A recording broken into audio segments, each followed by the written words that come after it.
Olá, sejam muito bem-vindos a mais um episódio do Ecosystem Talks, um podcast do Tech Labs, a área de inovação e empreendedorismo e incubadora da Faculdade de Ciências da Universidade de Lisboa, que hoje recebe uma pessoa muito amiga da casa e que será sempre uma grande amiga da casa, Helena Vieira.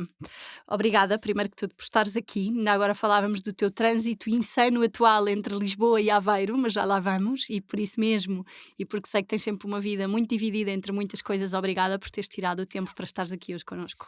Obrigada, Rita, obrigada pelo convite. É um prazer voltar. Isto é um bocadinho intimidadora, mas a gente há de conseguir fazer isto bem. E é um prazer voltar sempre a estes temas. Quando volto, percebo sempre que é de facto, eu gosto disto, gosto de falar destas Uhum. coisas, de É o tal inovação. vírus que tu gostas muito de falar, não é? É o tal vírus, é É o tal verdade. vírus que, É. que entrou e não mais E não saiu. mais sai, não. É um vírus daqueles latente. De vez em quando tem assim uns outbursts e pronto. Boa. Muito obrigada mesmo por estares aqui. Eu acho que és um rosto muito importante do nosso ecossistema de empreendedorismo e inovação e tens, eu acho, coisas muito boas e importantes para partilhar, portanto é mesmo bom ter-te aqui hoje. E começo precisamente com uma pergunta muito focada em ti e no teu percurso profissional, porque a ideia subjacente a criar este podcast foi precisamente dar a conhecer as pessoas do nosso ecossistema. Acho que há pouco esta partilha e esta troca, esta vontade de nos conhecermos uns aos outros e dar voz às opiniões e às visões sob diferentes ângulos deste ecossistema. E tu tens um percurso que é de facto muito, muito rico, que começa na ciência, na investigação, rapidamente passa para a aplicação dessa ciência a algo concreto por via do empreendedorismo, passa depois também pela decisão pública e política numa área que sempre foi uma área que te acompanhou desde sempre, que é o mar, com muitas colaborações, quer a nível nacional e internacional. Portanto, eu acho que há aqui uma riqueza tremenda que eu gostava de explorar um bocadinho, ou seja, dar a conhecer a quem nos está a ouvir quem é a Helena Vieira e o que é que foram estas experiências todas que tu foste tendo ao longo da tua vida e que te conduziram até hoje, onde estás, que é na Universidade de Aveiro, e já agora falávamos também um bocadinho sobre isso, não é? O que estás a fazer atualmente. Ok, Rita, então, olha, se calhar porque se calhar a audiência deste podcast é vasta e inclui também muitos alunos, eu diria que o meu percurso começou quando eu decidi qual era o curso que eu queria tirar. E na verdade, naquele momento em que estamos todos a fazer escolhas, eu decidi que queria, eu estava na área das ciências e decidi que queria ir para a área das ciências moleculares. E portanto, se calhar muita gente não sabe, mas a minha primeira escolha foi farmácia, não foi biologia. E na altura eu não entrei em farmácia por 0,02 duas décimas e entrei em biologia na Faculdade de Ciências, que era a minha segunda escolha, e ponderei se devia ficar, como todos nós ponderamos, e decidi manter-me aquela coisa do vou experimentar um ano, vou ver como é que corre. Odiei o primeiro ano, odiei o segundo ano, devo dizer-te. Gostei de 2 ou 3 cadeiras, e quando cheguei ao fim do segundo ano percebi que as cadeiras que ia ter no terceiro ano de facto eram aquelas que eu estava à espera e tudo aquilo tinha sido uma base de preparação e portanto eu prossegui e lá fiquei. E depois, nessa altura percebi sim, a partir do terceiro ano começou a minha vida académica verdadeiramente, ou seja, comecei a gostar do que estava a estudar e depois prossegui com o estágio, que na altura era obrigatório, e a decisão de, ok, eu gosto de trabalhar nesta área, desde que seja aplicado e que eu consiga antever o resultado do que estou a fazer. E, portanto, comecei a trabalhar em surdez hereditária, depois surgiu uma oportunidade de fazer o doutoramento e mudei dos ouvidos para os olhos, fui trabalhar em doenças genéticas oculares, glaucoma, cataratas, coisas deste género. E fui para Londres. E aí sim começa o meu primeiro contacto com esta vida, com estas palavras, empreendedorismo, inovação, já há uns anos, que já tenho alguns anos, e toda uma comunidade e um ecossistema, um bocadinho como aquilo que se está aqui a falar, que me era desconhecido ainda muito na altura, provavelmente porque não existisse qualquer coisa, mas porque eu não estava alerta para estes temas. E nessa altura eu começo a fazer o doutoramento e como todos os doutoramentos há fases ups and downs, não é? Costumo dizer que o doutoramento é um grau que te permite fazer 1000 experiências e descobrir 1000 vezes porque é que não funciona. E portanto é um grau em resiliência e em resistência. E de facto eu terminei o doutoramento até num tempo bastante recorde, digamos. Fiz, publiquei, tive as minhas teses e no fim do doutoramento surgiu-me esta hipótese de procurar, de me candidatar a um concurso que me apareceu, como as ideias de negócio, que nós tínhamos que ligar a biologia à economia. E decidi concorrer com uns amigos, não havia WhatsApps, estava o Skype a começar, as chamadas internacionais eram um balúrdio, eu estava em Londres na altura e uma parte dos meus amigos estavam aqui em Portugal e decidi concorrer com uma ideia no papel, portanto nada que era derivado da minha investigação, e esse concurso teve duas componentes muito interessantes. Primeiro foi obrigar-nos a falar uma linguagem que nenhum de nós conhecia, ou seja, pôr a malta da economia e da gestão a falar cromossomas e DNA e pôr-nos a nós a falar em net present value, business plans, contas e o que fosse. E, portanto, modelos de negócio, todas essas coisas.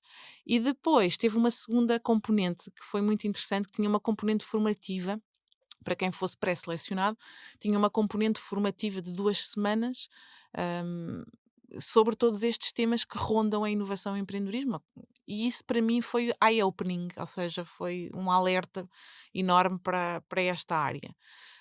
Conjugando isso com toda a dinâmica que existia no Imperial College de ligação ao exterior, de ligação à A indústria. indústria, à sociedade civil também, porque haviam CEO Talks, havia brown bag lunches com dos mais variados tópicos, havia cursos obrigatórios de comunicação, de apresentação, de media communication e, portanto, digamos, todo este cocktail também me ajudou a formar-me enquanto profissional.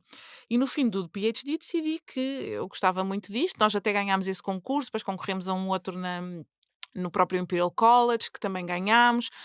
Pelo meio conhecemos muitas pessoas interessantes, investidores, consultores, banqueiros, que são fora daquilo que era a minha área de atuação, e entendi que eu gostava daquilo. Aquilo dava-me uma certa pica, era um bocadinho assim.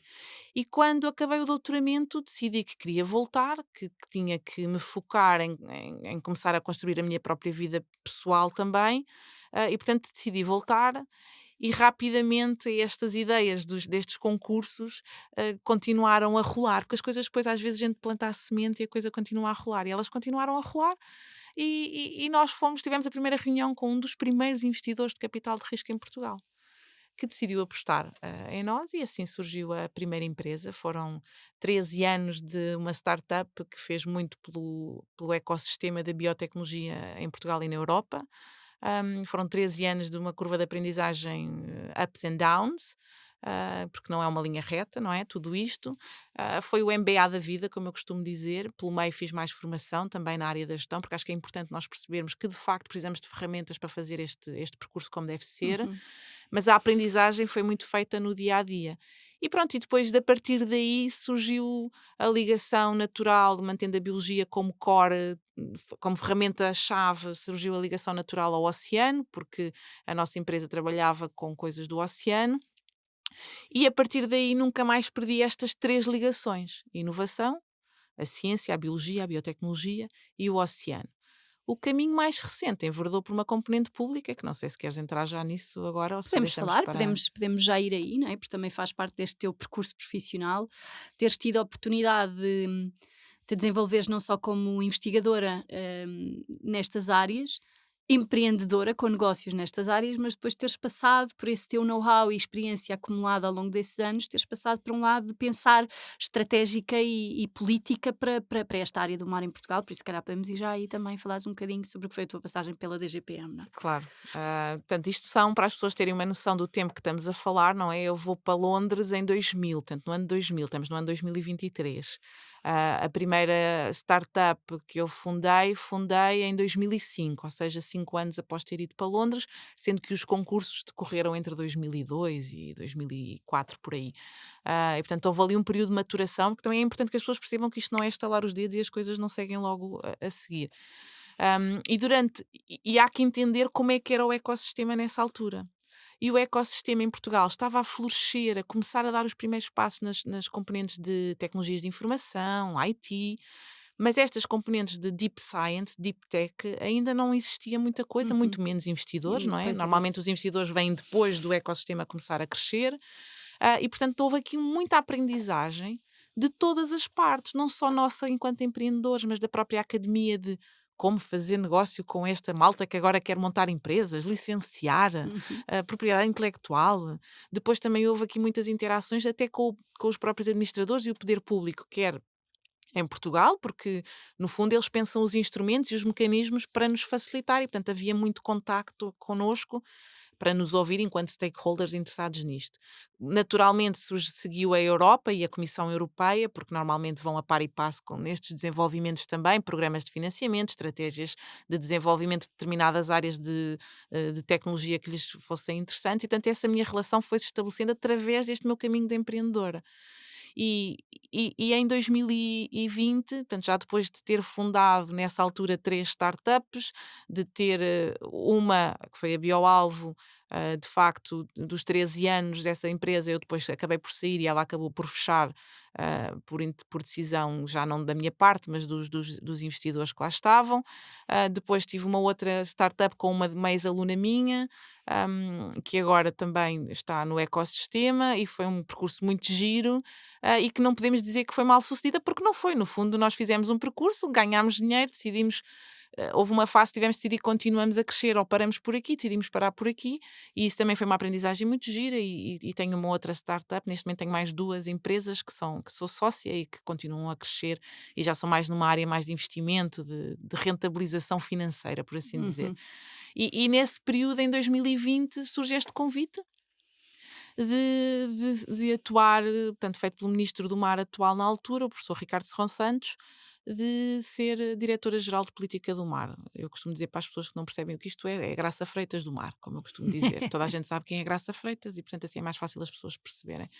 Isto para mim foi um desafio que eu entendo que possa ter sido natural para quem o fez, mas para mim não foi, porque eu acho que são perfis diferentes. O perfil do empreendedor, o perfil de um académico, o perfil do industrial e um perfil de uma pessoa que está ao serviço público, porque estes cargos são cargos de serviço público, são perfis diferentes. Que exige um certo modo de atuação, um certo tipo de pensamento que pode não ser necessariamente aquele que eu tinha. E portanto eu questionei o Ricardo se ele tinha ligado à Helena certa, porque há 2 Helenas no mar e podia ser a outra, em Portugal. E ele disse não, que era mesmo eu e porque precisava de alguém fora da caixa. E eu disse: "Bem, eu aceito isto, enquanto o professor estiver aí, eu vou fazer isto consigo". Claro que aconteceu depois tudo o que nós sabemos, não é? Covides, durante 2 anos, foi dificílimo, planos de recuperação e resiliência, planos de estabilidade, chumbos de orçamentos, invasão da Ucrânia e, portanto, tudo isto nesse período foi um período muito atribulado, mas que para mim foi muito, muito rico, Rita, porque Uhum. foi efetivamente o lado que me faltava no meio disto tudo. Portanto, eu já tinha estado no terreno a fazer, já tinha estado na academia a produzir conhecimento, já tinha montado e falhado em empresas e outras sido bem-sucedidas, já tinha ajudado outros a montar e a seguir o seu gene, ao vírus empreendedor, e faltava-me estar do lado de quem pode ou facilitar muito ou dificultar muito todo este percurso, que é, no fundo, a governação e a administração central, o financiamento público. E, portanto, foi uma fase de muita aprendizagem, com muitas dificuldades, pelo contexto em que a vivi, não necessariamente pelo cargo em si, mas pelo contexto exterior Uhum. em que o vivi. Mas acho que foi muito, muito rico nessa perspectiva. Tenho hoje uma determinada ou um lado mais empático com os governantes e com os administradores das direções gerais que se calhar não tinha antes. Sei também como comunicar melhor com eles, o que é que eles precisam de ouvir, como é que os podemos ajudar, e isso reverte para o meu lugar novamente na academia, Uhum. que eu acho que é muito importante termos esta noção de que a ciência que nós produzimos, os resultados que nós produzimos são muito importantes para a sociedade civil, para a indústria que pode transformá-los em valor acrescentado, mas saber comunicá-los com os políticos, com os decisores de financiamento, com os decisores da gestão pública, é um lado fundamental que eu acho que nós ainda não desenvolvemos muito. Uhum. Um cientista pode, nós podemos dizer que é difícil comunicar a nossa ciência ao senhor Manel do café, mas eu acho que é ainda mais difícil comunicar o que é preciso comunicar da ciência a um decisor político para ele poder tomar boas decisões. E, por exemplo, o climate change, todo este contexto que nós vivemos atualmente, Exige essa articulação, não é? Entre estes super, diferentes stakeholders, não é? Para se super. pensar estratégia que seja de facto baseada em evidência, e que possa fazer sentido aplicada Sim, no terreno, não é? sim, Sem dúvida alguma, mas eu acho que estamos a viver também um tempo de grande mudança desse ponto de vista, da percepção da necessidade de nos aproximarmos da academia, se aproximar das empresas, se aproximar dos decisores públicos, se aproximar do cidadão comum, porque também já percebemos que os problemas que estamos a viver têm uma ordem de tal forma complexa que só todos juntos a trabalhar para o mesmo fim é que conseguimos chegar a algum lado, não é? hum, Mas eu acho que há de facto aí nessa tua experiência, de facto é difícil encontrar quem tenha tido chapéus tão diferentes e tão complementares entre si, quanto sim. para mim foi um desafio preparar esta entrevista, por isso, não é? Porque teríamos aqui assunto para ficar a falar 1 hora e meia, porque de facto passaste por coisas muito distintas, cada uma delas haveria muito para falar e para aprofundar. Mas, se calhar, só nos falta falar sobre a Universidade de Aveiro, que é onde estás agora e onde foste parar agora com também outros e novos desafios. Queres falar um Sim. bocadinho sobre isso? Sim, Rita, neste momento, depois, quando saí da DGPM, quando terminou o último governo e eu decidi sair, que não queria continuar, hum, achei que me devia expor novamente ao mundo e ver onde é que eu podia, precisamente porque o meu percurso não é linear e não é um percurso óbvio 100% académico ou 100% docente ou 100% empresarial.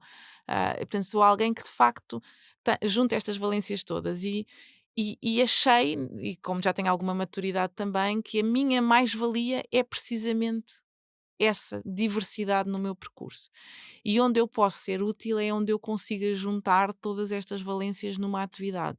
Eu no outro dia ouvi uma expressão muito gira no Ciência 2023, que é hoje em dia nós temos muita tendência para falar de equipas multidisciplinares ou de pessoas com multivalências. Mas na verdade nós o que precisamos é de equipas promíscuas. E eu achei o máximo esta expressão, porque promíscuas no sentido de quererem imbuir-se do conhecimento de todas as outras áreas, de quererem de ter, sentir ownership de todas estas áreas, porque é de facto nesse conhecimento aprofundado destas diferentes valências que sai este output que eu acho que posso dar. Eu consigo falar muito bem com um investidor, como também consigo falar com um CEO, eu percebo as suas necessidades, percebo as suas preocupações e neste momento que sinto-me perfeitamente confortável a falar com um decisor político e com um cientista que tem as suas dúvidas do seu percurso, seja jovem ou mais velho. Este lugar na Universidade de Aveiro foi uma candidatura que eu fiz, portanto isto era competitivo, abriu uma vaga para uma cátedra chamada Zero Shares, que era numa área que se chama Economia do Ambiente e Gestão Sustentável dos Recursos Naturais. E eu achei, ora bem, isto junta ciências exatas, porque tem a questão dos recursos naturais e do ambiente, as ciências socioeconómicas, porque tem a palavra economia e gestão, e na descrição do anúncio ainda vinha uma componente sociológica e política, que era precisamente reforçar o papel da Universidade de Aveiro e desta área no suporte à decisão política. E portanto eu achei que isto era a cara daquilo que eu queria fazer, apesar de não ser à primeira vista mar, depois já explico onde é que o mar aqui entra, junto a estas três áreas e decidi concorrer, fiz a minha candidatura com outros candidatos, passei a primeira fase, fui às entrevistas e fui selecionada, com tudo o que isso implica, que acho que mais uma vez também demonstra um bocadinho do meu caráter empreendedor, que é mudar de cidade, mudar de universidade aos 45 anos, ou, 46 acho eu já. Ah, e isso também foi um risco que eu tomei e que decidi criar tudo novo, porque isto era para montar esta área na universidade, criar equipa nova, recrutar pessoas. Mas isso é um desafio que tem tudo a ver contigo, não é? É a Pois, tua cara eu acho que construir tinha. coisas assim. E neste momento a minha equipa, que ainda não está totalmente fechada, porque as cátedras são isto mesmo, são uma bolsa muito grande da Comissão Europeia, são 2,5 milhões para de facto montar a equipa, isto é só para pagar pessoas, e estas pessoas têm que ser capazes o suficiente agora de desenvolver esta área. E de facto a minha equipa atual tem um investigador na área das florestas e da agricultura, tem um investigador na área do mar, tem um na economia, um na gestão, vem outro agora a começar na economia, tem estudantes de doutoramento destas diferentes áreas e de facto começamos a ser a equipa que ainda ninguém sabe bem definir quem nós somos, que Uhum. é muito giro ver estas dinâmicas na universidade, porque não somos bem cientistas exatos, mas também não somos bem economistas, portanto estamos ali alguns no meio. E é este quebrar de barreiras pré-estabelecidas, de desafiar o status quo, que eu acho que gosto de fazer. E portanto, aí estou eu, comecei, ainda nem fez um ano que estou lá, só fui em outubro do ano passado e portanto tem sido um desafio também muito grande. Acredito que sim. Como estamos aqui um bocadinho mais mergulhados nesta área da academia, queria-te perguntar como é que tu olhas para isto e há aqui um lado que ainda não falámos do teu percurso profissional, que é o ensino, que eu sei que é uma grande paixão tua também, hum, mas como pessoa que, mesmo com outros chapéus, nunca perdeu esta ligação à academia, queria-te perguntar o que é que ainda está por fazer nesta área da inovação e no empreendedorismo no nosso tecido académico em Portugal. O que é que tu achas que ainda falta fazer, no fundo, para construirmos aqui o que é cada vez mais exigido às instituições de ensino superior, não é? Que sejam universidades que não só são de excelência no ensino e na investigação, mas que também são empreendedoras, inovadoras, que põem o conhecimento científico ao serviço dos mais diversos problemas que estamos a enfrentar enquanto humanidade, os sociais, económicos, ambientais, de saúde. O que é que tu achas que ainda está por fazer ou por construir para chegarmos a um patamar de excelência a este nível? Olha, Rita, eu vou-te Ou se dar calhar já um. lá estamos e não Pois é sei, não isso, sei era qual isso é a que eu tua ia opinião. dizer. Vá, vamos Eu, ouvi-la. neste momento, eu sou cada vez mais uma pessoa positiva e menos negativa e crítica, precisamente como tenho experimentado diferentes chapéus, Uhum, tornei-me mais sensível a determinadas coisas. E, portanto, eu não vou dizer que ainda está tudo por fazer. Não. É verdade que em 2000, quando eu saí de Portugal, não se falava muito destes temas aqui. Eu até posso dizer com toda a certeza que eu acho que eu ouvi a palavra inovação e empreendedorismo a primeira vez foi, de facto, em Londres e não aqui em Portugal. Mas muito mudou nos últimos anos, principalmente ao nível universitário. Muito se tem feito, ou seja, o ensino formal e não formal do empreendedorismo, das soft skills, das competências transversais, tem crescido muito. Os próprios alunos, acho que vêm ao fim de um ano, 2 anos na universidade, estão um bocadinho mais alertas para estas realidades, porque as próprias universidades também nem todas da mesma forma, nem todas com a mesma intensidade, mas são de facto casas cada vez mais abertas ao mundo e isso também permite aos alunos vivenciarem este impacto dos seus estudos naquilo que é a sociedade. A própria ciência em Portugal, não sei se tens essa noção, eu aprendi isto agora no Ciência 2023, em 10 anos Portugal passou de ser um dos países na cauda de awareness científica, em que as famílias ao jantar não debatiam ciência, para passar a ser o primeiro na Europa, não fazia ideia. exatamente, que mais se fala em ciências, são dados do relatório da Comissão Europeia sobre estas questões, e portanto isto é muito, muito relevante. Ahm, e muito tem contribuído para isso, os clubes de ciência viva, as ecoescolas, as escolas azuis, muitas destas iniciativas têm contribuído para isso. E portanto, o que é que falta para mim? Eu acho que falta manter a consistência neste trabalho, ou seja, as próprias universidades entenderem que é necessário recursos, estruturas, equipas e capacitação para isto continuar a ser sustentado no tempo, tocar o máximo de alunos possível, e aí acho que, por exemplo, a Faculdade de Ciências teve um papel fundamental nesta diversificação e no fomento do contacto dos alunos em todos os níveis com estas temáticas, e isso acho que é de louvar. Outras escolas não estão ainda aí, mas acho que falta, onde falta qualquer coisa agora é antes. Eu sempre disse, enquanto professora, que o empreendedorismo deve-se ensinar desde que eles são pequeninos. Uhum. As competências para a inovação, as competências para a valorização do conhecimento devem vir desde que eles são pequenos. O fomentar ideias de recreio, atividades que permitam aos alunos desenvolver competências de liderança, competências de gestão de equipas, competências de interação com o valor do dinheiro, o custo do dinheiro, a gestão, a literacia Literacia financeira. financeira, sim, sim. Exatamente. E, portanto, neste momento o que eu sinto que falta é essa ligação aos níveis anteriores para que quando eles chegam à universidade venham ainda mais alertas e mais aptos a arrancar mais rapidamente. Porque o que acontece neste momento é nós passamos estes anos iniciais do primeiro, da licenciatura e depois do mestrado a trabalhar os alunos. Também trabalhamos com alguns de doutoramento que já têm até, podem ter resultados dos seus projetos, mas demora tempo a arrancar e muitas vezes eles saem da universidade e só depois é que é como a tal coisa, o vírus Claro. fica lá implantado e depois de repente rebenta e eles já não é mau. Mas acho que podemos fomentar mais isto se tivéssemos uma ligação e uma capacidade de fomentar estas aprendizagens anteriormente.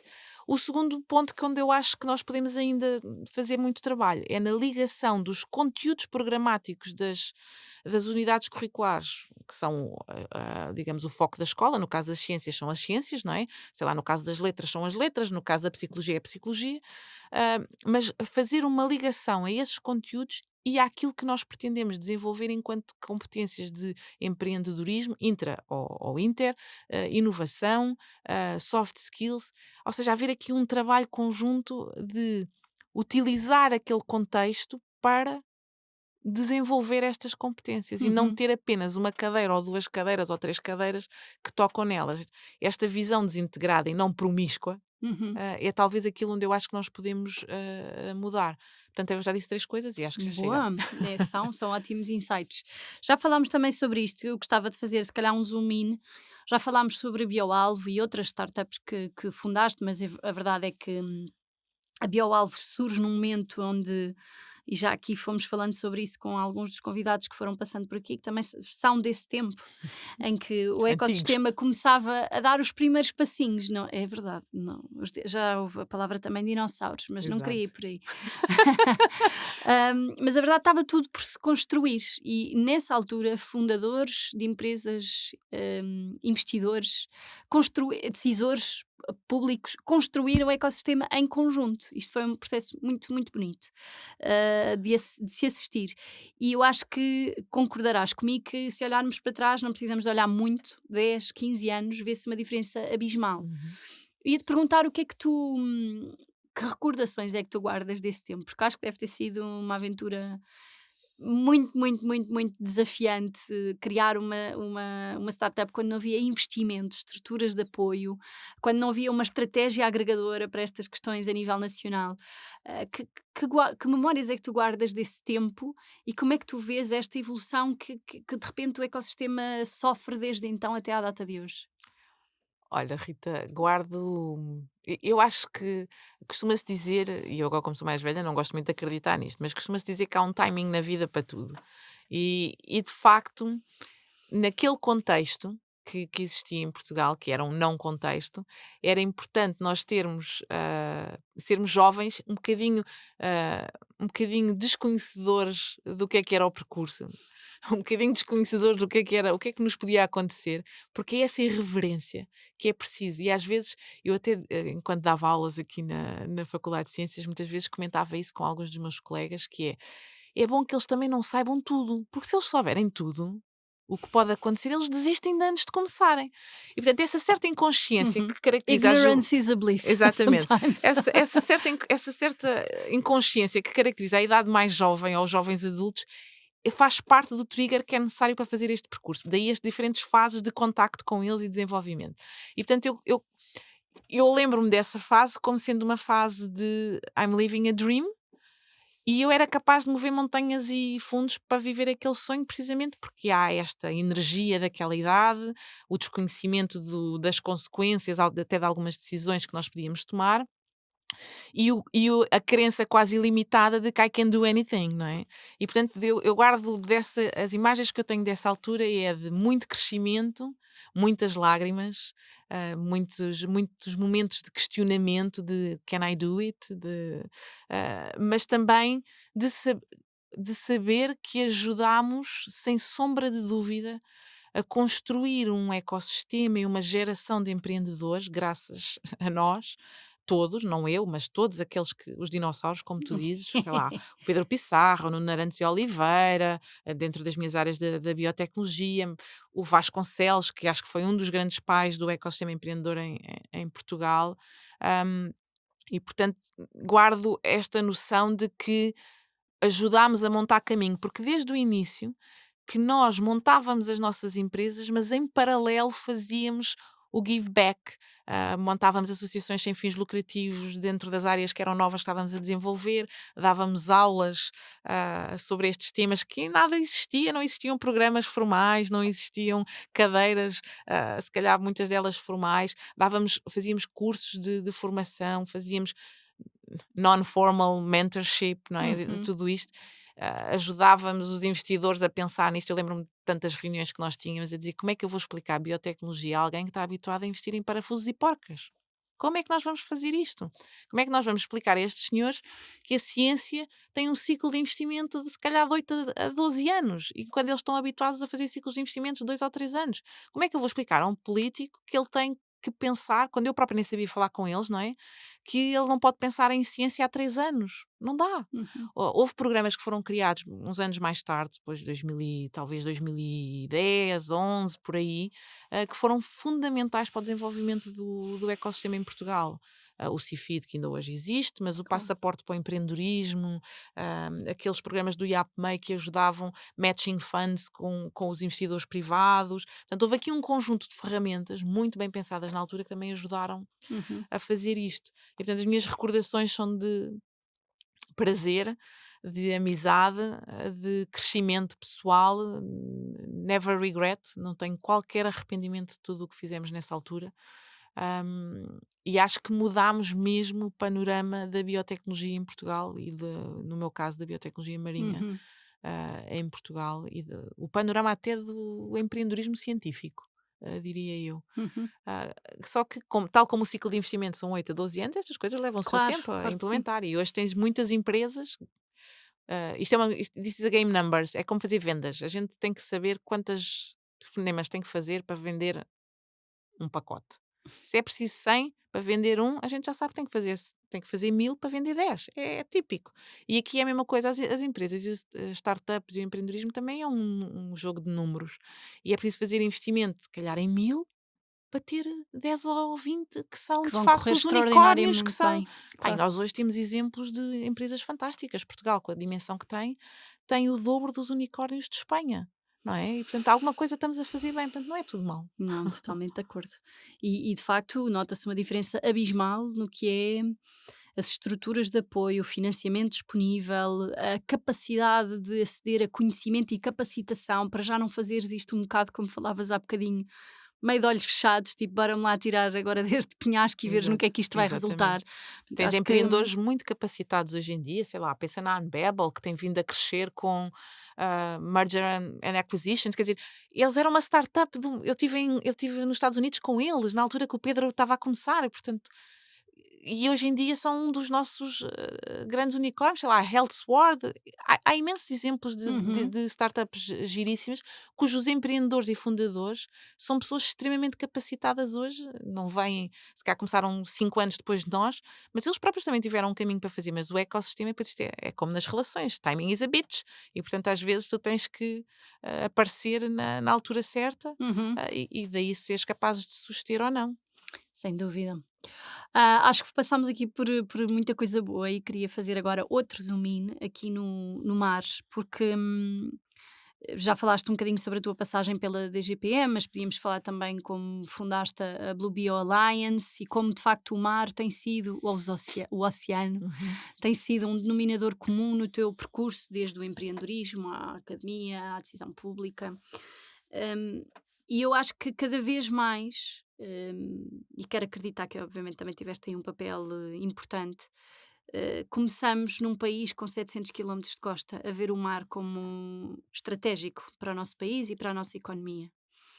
Aí, o que é que tu achas que falta fazer para afirmarmos ainda mais? E aí não me podes dizer que está tudo feito, porque aí temos muita coisa para fazer. Eu sei que Sim, não já te ouvi é. falar sobre isto muitas vezes. Exato. Portanto, aqui não temos uma hora, Não, não temos uma mas hora. assim de forma muito resumida, O- o- porque é que isto é importante para o nosso país? Porque é que é estratégico para quem nunca sequer pensou sobre este assunto e que caminhos é que podemos fazer aqui para, de facto, o mar se tornar algo estratégico para nós? Oh, Rita, só o facto de me estás a fazer essa pergunta é em si mesmo uma resposta, não é? Quando nós, num país que temos uma das maiores costas da Europa, que temos uma das maiores plataformas continentais do mundo, não é da Europa, cabem 40 Índias dentro da nossa plataforma continental estendida, quando nós fomos os descobridores do século XV, quando a economia do mar é o terceiro setor nacional em termos de impacto no PIB e no emprego, quando na Europa é um dos maiores setores de desenvolvimento da Europa. E, portanto, quando nós ainda temos que perguntar porquê é que as pessoas ainda não pensam no mar, I guess that's the answer. Sei lá, quando tu pensas no países como a Finlândia é floresta. Não há, eu acho que não há ninguém que não pense na Finlândia como floresta. E por incrível que pareça, fora de Portugal, eu acho que não há muita gente que não pense em Portugal como mar. E, portanto, como é que nós, os portugueses, não pensamos em Portugal Uhum. como mar? E o mar vai desde os mergulhos que nós damos na praia, nas férias que todos estamos a precisar agora, mas vai muito além disso. O mar pode dar-nos energia, que agora se tornou tão vital. O mar dá-nos alimento, que nós não vamos ter suficiente para 2050. O mar dá-nos espaço, é só 71% do planeta, caso ainda não tenham percebido. O mar dá-nos recursos para novas ideias e novos produtos Novos produtos, sim. para medicamentos, para doenças que nós ainda não conseguimos curar. Porquê? Porque aqueles seres vivos vivem lá há milhares e milhares de anos em ambientes inóspitos e conseguiram desenvolver estratégias de sobrevivência super interessantes que a biotecnologia pode usar. O mar é capaz de nos dar, por exemplo, novos sistemas de produção aquícola, portanto, a chamada agricultura no mar, não é? Onde podemos usar tudo o que aprendemos e fizemos mal na agricultura em terra para não fazer no mar. O mar consegue, tem esta capacidade fabulosa de corrigir os erros que nós, humanidade, fazemos. Absorve quase todo, quase 50% do dióxido de carbono que nós produzimos, absorve 90% do excesso de calor que nós produzimos, e é muito, não é? Estamos a falar muito Uhum. de aumento Claro, a subida da temperatura. da Uhum. temperatura global. O mar absorve 90% dessa temperatura, produz mais de 50% do oxigênio que a gente precisa para respirar, e portanto, e Portugal tem uma grande porção desse oceano sobre a sua jurisdição e sobre a sua responsabilidade, mas também sobre isso implica uma oportunidade para o explorar de forma sustentável. E, portanto, o que é que falta fazer no mar? Eu acho que, mesmo assim, lá está, mais uma vez, sou uma pessoa, não sou uma otimista irritante, mas sou otimista. Temos feito muita coisa, já tivemos vários ministérios do mar, somos dos poucos países da Europa e do mundo que têm, pelo menos já 3 estratégias nacionais para o mar, têm programas de financiamento dedicados ao mar. E acho que aqui falta casar estes dois mundos, Rita. Somos dos maiores produtores de dados científicos nas ciências do mar. Temos dos melhores cientistas nos Uhum. relatórios da Unesco e das Nações Unidas e da OCDE. Portugal é dos mais capacitados nestas áreas. Temos muitos cientistas formados, temos muitos engenheiros nestas áreas, temos muitos dados produzidos, e depois não conseguimos valorizar este conhecimento científico. Uhum. E daí E se calhar comunicá-lo como estratégico, não é? Se calhar exatamente. está Porque muito está na tudo junto, comunicação, está claro. tudo. Não é só na comunicação, Rita, porque nós temos muitos. A carreira de cientista, tenho vindo a descobrir, e de investigador, não é tão desconfortável como as pessoas pensam. É confortável. É confortável ser investigador. E, portanto, qual é o incentivo para as pessoas montarem negócios, para as pessoas valorizarem este conhecimento? Se calhar temos que pensar aqui um bocadinho nisto e Uhum. juntar os dois mundos, mais uma vez, não é? Juntar o mundo da inovação e do empreendedorismo a este mundo mais académico e científico. E depois, do ponto de vista de público e da gestão pública, é como tu dizes, é comunicar melhor esta importância do mar, o papel que ele pode ter na resolução dos problemas que os nossos políticos estão preocupados, a inclusão social, a fome, a pobreza, a nossa autonomia energética e alimentar. Como é que o mar pode ser uma solução para isso? E, portanto, é importante comunicar isso.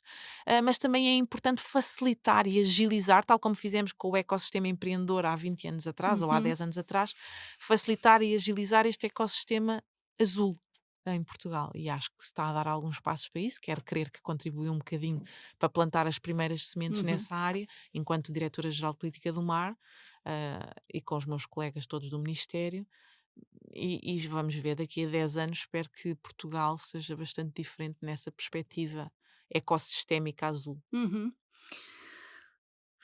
Coisas muito importantes, aquelas que estamos aqui a falar, e por isso é ingrato termos que começar a encaminhar-nos para o fim, mas é assim.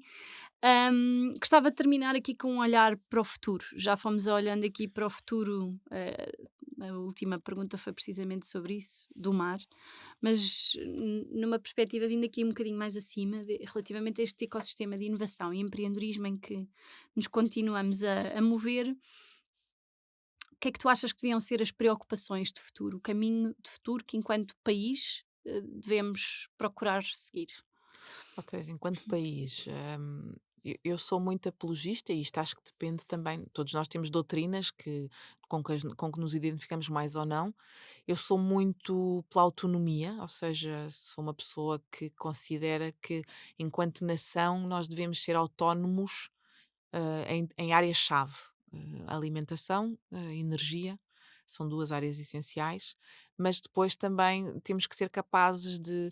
No outro dia, um colega meu disse uma coisa muito interessante que eu acho que nunca tinha pensado nesta perspectiva, que é nós passámos os últimos, até mais, talvez 30 anos, desde a era Mariano Gago, a produzir cérebros e a exportar cérebros de Portugal.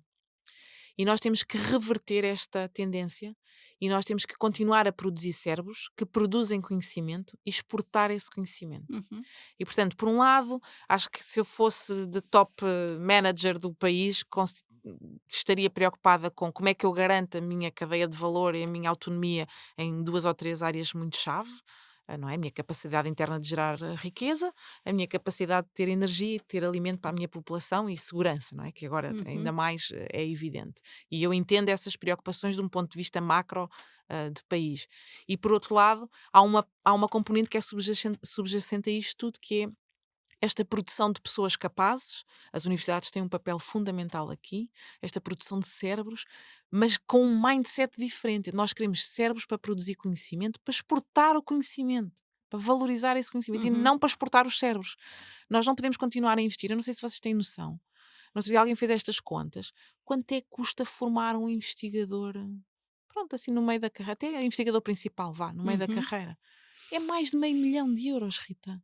O investimento, desde que pagas a bolsa de doutoramento, depois a bolsa de pós-doc, depois o primeiro contrato como investigador júnior, que são os 5 anos da FCT, mais até chegares à parte de investigador principal e aparentemente já estares dentro do quadro, meio milhão de euros, Rita, é muito dinheiro. Multiplica isto pelo número de investigadores. Uhum. E nós estamos dispostos Claro. a Se não investir temos esse dinheiro capacidade. público Pois, para depois estas pessoas irem embora e produzirem conhecimento e pagarem claro. impostos noutro país. E portanto há aqui um shift, e acho que a área de inovação e empreendedorismo pode ajudar a mudar isto, que é a grande aposta para mim deve ser esta de usar estas pessoas, usar estes cérebros e este investimento todo que fizemos para estas pessoas produzirem conhecimento e soluções de dentro para fora. Uhum. Portugal pode ter um papel fundamental nesta crise energética, no supply de energia, e o mar também, aqui, Uhum. e no supply alimentar. Nós temos um mar que é muito fundo e muito diverso, mas não é necessariamente muito rico do ponto de vista de muita quantidade. Nós não temos milhares de bacalhaus nem milhares de salmão. Nós temos muitas espécies, pouca quantidade de cada espécie. E, portanto, em termos alimentares, temos que ser inteligentes na escolha que fazemos. A nossa agricultura, nós somos 97% de água. Portanto, se calhar está na altura da gente começar a pensar como é que pode crescer na água. Na água. Uhum. E a Terra é limitada, não é? O oceano também, mas neste momento é muito mais ilimitado do que a Terra, não é? Temos vivido com 3% de terra. Imagina o que a gente pode fazer com 97% de mar. De acordo. E, portanto, diria que são estas as 3 grandes áreas. Mas há aqui um ponto, eu não resisto antes de terminar, a sairmos aqui. Como é que. É um million dollar question, não é? Mas como é que chegamos aqui? Como é que criamos os recursos, as estruturas de valorização e de retenção destas pessoas? Porque muito o problema está aí, não é? Como é que criamos isso, Rita, se eu tivesse essa Que é uma million, eu disse, é se eu million tiver dollar essa question. resposta a essa pergunta, mas lá está, o pensamento estruturado. Porque há coisas que estão muito na base, que enquanto não mudarem, Sim, nós temos será difícil combater isto, não é? sim, nós temos um problema grave, diria eu, social, que é um país que chegou onde Portugal chegou, assente muito ainda em baixos salários e em baixa Uhum. valorização, lá está, a valorização das pessoas. Mas isto é uma pescada de rabo na boca. Imagina que em vez de ser o país é a tua conta bancária. Tu até podes querer pagar uma mesada de 2.000 euros ao teu filho, mas se tu não geras dinheiro para pagar essa mesada, tu não consegues pagar essa mesada. Uhum. E há aqui um problema estrutural, que tem que começar por algum lado. E neste caso, lá está, a aposta no desenvolvimento de inovador, no apoio a produtos diferenciados, e acho que o Portugal 2020 e o Portugal 2030 têm vindo a apoiar isto, o próprio PRR, todo ele, que não é a salvação da pátria, como muitas vezes agora parece, mas todo ele está dirigido para fomentar todas estas áreas novas que não têm sido a realidade de Portugal. Uhum. Por exemplo, nós temos uma indústria do calçado e do têxtil que é fenomenal, sempre foi, mas que estagnou no tempo há Claro. uns anos atrás. Mas o salto que eles conseguiram dar do ponto de vista tecnológico, tem a ver com este pensamento estratégico a médio e longo prazo. E, Claro. portanto, há aqui 2 ou 3 áreas que politicamente podem ser arriscadas para alguém dar, mas que é preciso às vezes dar um morro na mesa e dizer não, agora vamos apostar em ciência, ou em mar, ou em energia, ou em engenharia, que também sempre fomos espetaculares, em detrimento de outras áreas, porque também é preciso, não dá para tudo, não dá para tudo, não é? Portanto, vamos apostar aqui durante 5, 10 anos, que para gerar pessoas, empresas que vendem e que exportam, criar condições para estas empresas não se irem embora, criar condições para estas pessoas ficarem aqui e depois aguardar pacientemente e sustentadamente este investimento. Exatamente. E não estar ao sabor dos ciclos Era isso que eu de ia dizer também. 2 anos e meio, Pois. 4 anos de política, muda. Que causam aqui uma instabilidade que não Exatamente. permite sedimentar Não, estratégia não. e ver Não, resultados olha para a Noruega, não é? A Noruega vive do oceano e eles, independentemente de quem governa, o oceano é pilar fundamental na Noruega. E por isso é que eles têm o PIB que têm, Pois, não é? sem dúvida. Que pena, temos de terminar. Estava tão boa a conversa. Helena, muito obrigada. Eu acho que saem daqui coisas muito, muito, muito interessantes que eu acho que podem ser de grande valor para quem nos acompanha. Muito obrigada pela tua presença aqui hoje. Obrigada eu pelo convite, foi um prazer, Rita. Ainda bem, obrigada por estares aqui. E obrigada, obviamente, também a quem torna isto possível e a quem ouviu mais este episódio do nosso podcast. Esperemos que tenham gostado e que voltem para o próximo. Até lá.